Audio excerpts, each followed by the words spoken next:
ஷேய் விஸ்வ பிரமா மதுரை மீனாட்சி முக்கால் சத்தியம் மதுரை மீனாட்சி நான் படித்த நான் அரங்கில் நான் இருந்தவா நல்லா புரிஞ்சுக்கோ. நாங்கள் 3 பேர் இந்த கணக்கு போடுதோம். ஈஸ்வரன் பரமசிவன் முன்னாடி கணக்கு போடுதோம். எல்லா நீதிமன்றத்தில் நீதி கேட்குற மக்களுக்கு மக்களே மக்களே மக்களேங்கிற கணக்கில் மக்களுக்கு நீதி கிடைக்கல. சிவிலை கிரிமினலாக எழுதிட்டார். முக்கால் சத்தியம் ஒரு பிட்டு விடமாட்டார். முக்கால் சத்தியம் கிரிமினலும் சிவிலும் 2 கணக்கில் கணக்கு தோண்டி எடுக்கல. அத்தனை கணக்கில் உள்ள எல்லா அதிகாரி அரசியல்வாதி எல்லாவனும் உள்ளே மாட்டுவான். முக்கால் சத்தியம் ராஜபாளையம் தெக்குப்பாளையம் கணக்கு போட்டவுடனே அவன் இன்னும் ஆட்டத்தில் இருக்கான்.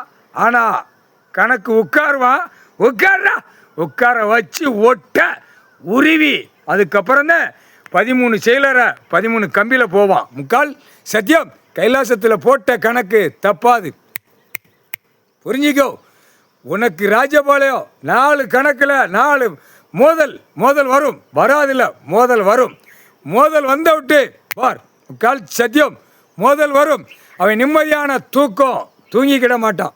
4 பக்கம் மோதையில் இவன் சருகா உருகி அப்படியே கோமணத்தோடு விடுவார். முக்கால் சத்தியம் புரிஞ்சுக்கடா. கணக்கு போட்டாச்சுடா உனக்கு.